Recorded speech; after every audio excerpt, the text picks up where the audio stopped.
chères consoeurs, mes chers confrères, bienvenue à la Convention nationale du CIMEV. Nous allons commencer cette journée par un discours de notre président. Donc j'appelle Jean-Pierre Osna à venir me rejoindre.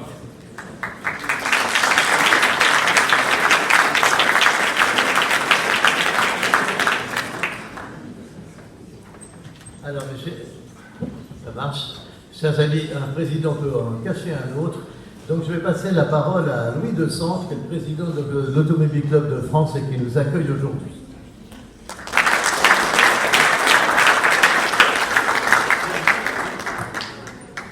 Bon, je suis agréablement étonné par la proportion de dames qui sont dans cette salle, qui est un tout petit peu plus que celle auquel nous sommes habitués à l'auto, mais je trouve que nous avons l'esprit large, n'est-ce pas?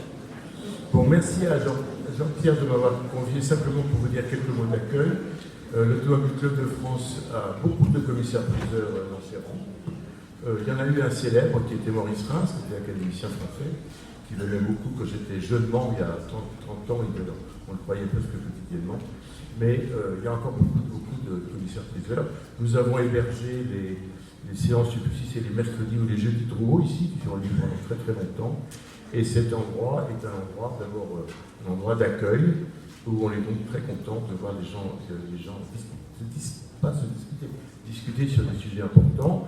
Vous voyez aussi l'importance du livre, puisque nous avons 50 000 livres dans notre bibliothèque, qui ont fait une des plus grosses bibliothèques privées de France.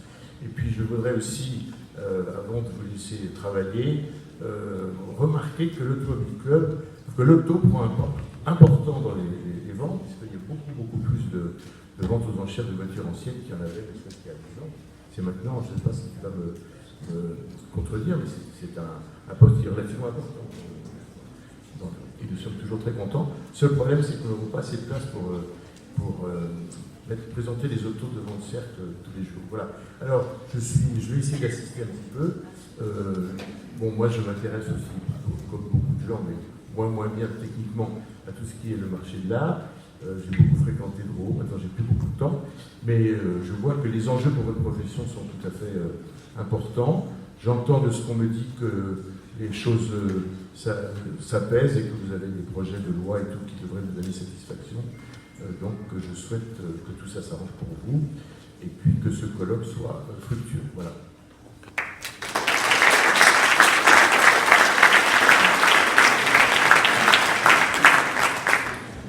Merci Louis.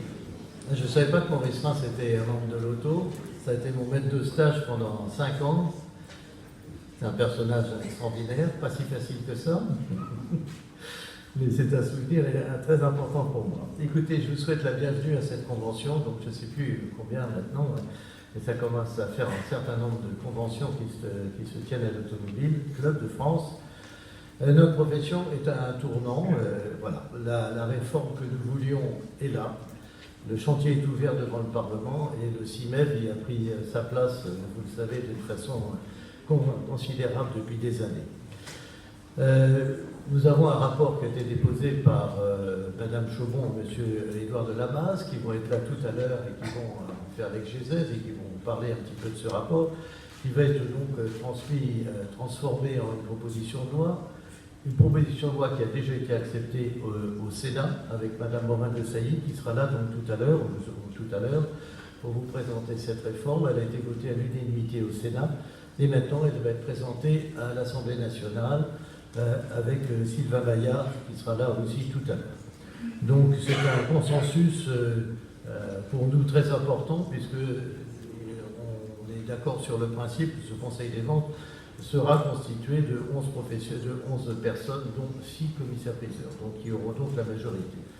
Donc il reste un certain nombre de choses à arbitrer, on en parlera tout à l'heure, notamment la présidence, puisque nous souhaitons, les commissaires-priseurs seront élus, ils ne seront pas nommés, ils seront élus, avec un collège Paris et un collège province, et le président qui sortira des urnes après la réunion du premier bureau des 11 membres du Conseil des ventes devra être entériné par la garde des Sceaux et peut-être même par le ministère de la Culture, parce que au fond c'est un petit peu quand même notre ministère auquel on devrait se rattacher le plus, puisque notre passion, c'est quand même les objets d'art.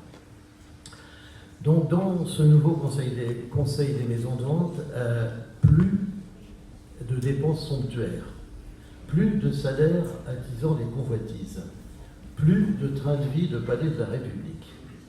Tout ça est terminé. Le prochain conseil des maisons de vente rassemblera des gens passionnés, engagés, des professionnels de tout horizon pour conduire une nouvelle institution qui accompagnera la profession dans l'avenir qui serait le sien maintenant. C'est une nouvelle ère qui s'ouvre pour notre métier. Je dirais que la page des OVV, quel nom, se tourne et la page des commissaires-priseurs s'ouvre, après s'être fermée il y a quelques années. Donc, nous avons devant nous des choses extraordinaires à vivre maintenant. Et le marché de l'art en France est une chose extraordinaire. Les indicateurs sont tout à fait encourageants. Vous savez, notre marché est loin d'être sinistré comme on pourrait l'entendre à droite et à gauche.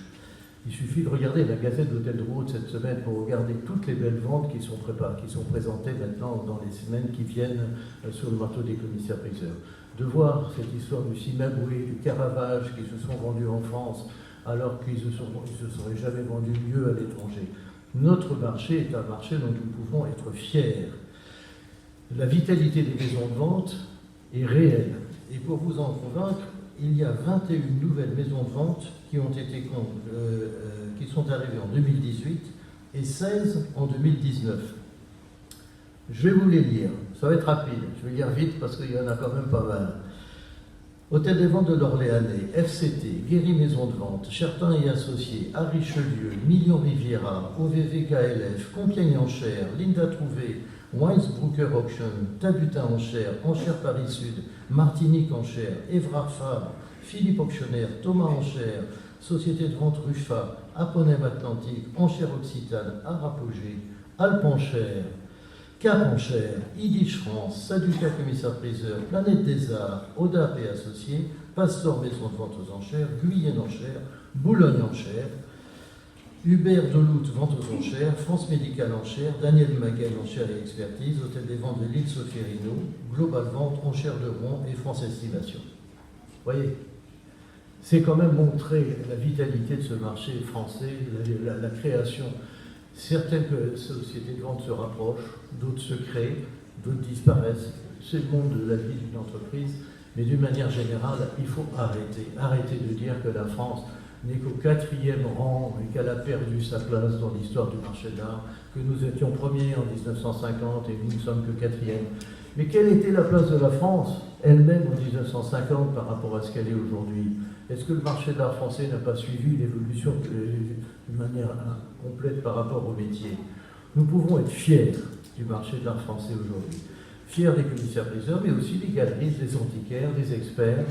Regardez ces foires qui ne désemplissent pas, ces musées pour lesquels il faut faire la queue en permanence, des expositions qui sont donc très très nombreuses, peut-être plus nombreuses encore que dans tous les autres pays du monde, et surtout de qualité.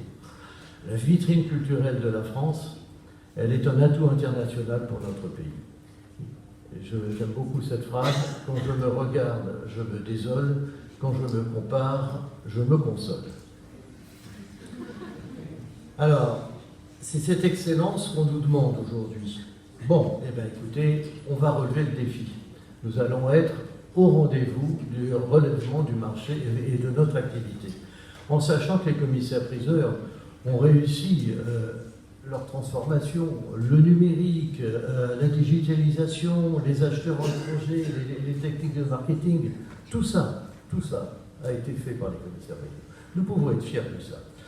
Alors, le Trabfort, le CIMEV, évidemment, a d'autres missions que celle-là, que la réforme, et ces missions, nous espérons pouvoir le voir réduire, et je dirais personnellement au fond de moi-même que le CIMEV devrait disparaître, avec un seul organisme de représentation qui serait le Conseil des maisons de vente volontaires.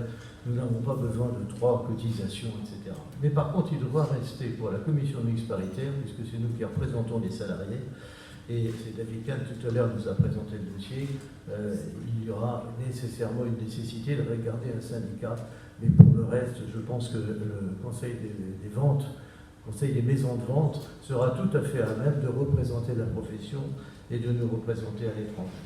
Tracfin est pour nous une priorité. Les commissaires-priseurs sont partenaires de Tracfin depuis le début. Nous avons toujours engagé les réformes à l'avance, en demandant des cartes d'identité à nos vendeurs, à nos acheteurs, en n'acceptant pas les espèces et en faisant très attention à la provenance des fonds. Par contre, il faut faire très attention à ne pas qu'on nous demande des choses que nous ne sommes pas capables de faire, et notamment à la provenance des fonds. Il ne faut pas demander à un client qui achète un tableau et qui nous fait un chèque d'où vient son argent. C'est quelque chose que les banques peuvent faire, mais ce n'est pas notre rôle. Le droit de reproduction qui est important parce qu'avec Mme Ferry-Fall, qui doit être là quelque part, nous avons évidemment des divergences, mais aussi des points de convergence. Mais là, demander aux commissaires-priseurs de faire payer leurs clients pour faire reproduire des tableaux dans les catalogues, ce serait une véritable catastrophe. On serait les seuls dans le monde à faire ça, et ça nous entraînerait très très loin.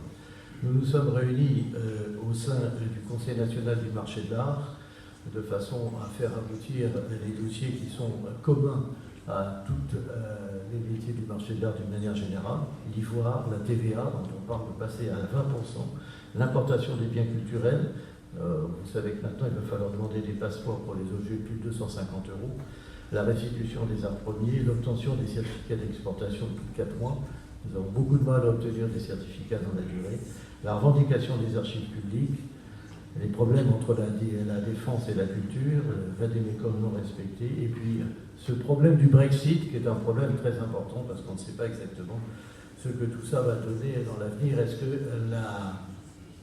Est-ce que la France va se retrouver avec un partenaire qui va faire du doping? Est-ce que l'Angleterre, s'il y a le Brexit, va supprimer le droit de suite? Est-ce qu'elle va transformer sa taxe, TVA à l'importation, etc.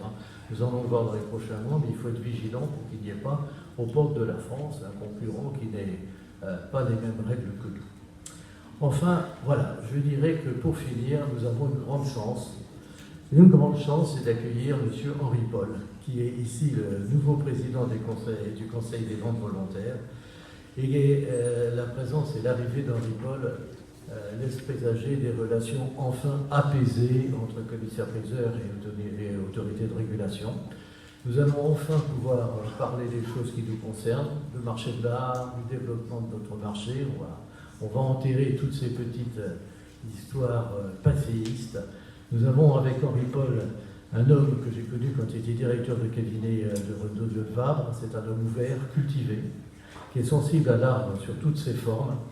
Et comme il était ambassadeur extraordinaire et plénipotentiaire, il va être un extraordinaire ambassadeur des commissaires-priseurs, j'en suis sûr. Et on peut l'applaudir en avance.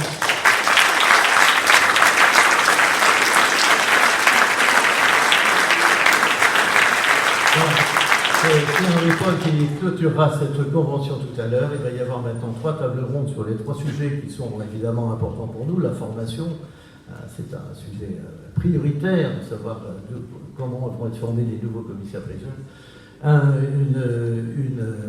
Une table ronde sur l'art contemporain. C'est un énorme problème aussi. Les artistes vivants ont-ils leur place dans les ventes aux enchères? Et les galeries, qu'est-ce qui va se passer? Et puis la dernière, évidemment, sur la réforme. Et puis je terminerai en vous racontant une petite histoire que j'aime beaucoup, qui est toute courte, mais qui résume tellement notre profession. Ce sont vraiment, tout le monde la connaît évidemment, si tu vois, c'est Alexandre Giquelot qui me l'a raconté. C'est 2 commissaires-priseurs qui se rencontrent, et l'un dit: comment vas-tu mon vieux? Oh bah très mal, j'ai perdu ma mère. Oh mon pauvre vieux, et qu'est-ce qu'elle avait? Oh rien, 2 commodes, une coiffeuse, une tapisserie. Voilà, je laisse maintenant.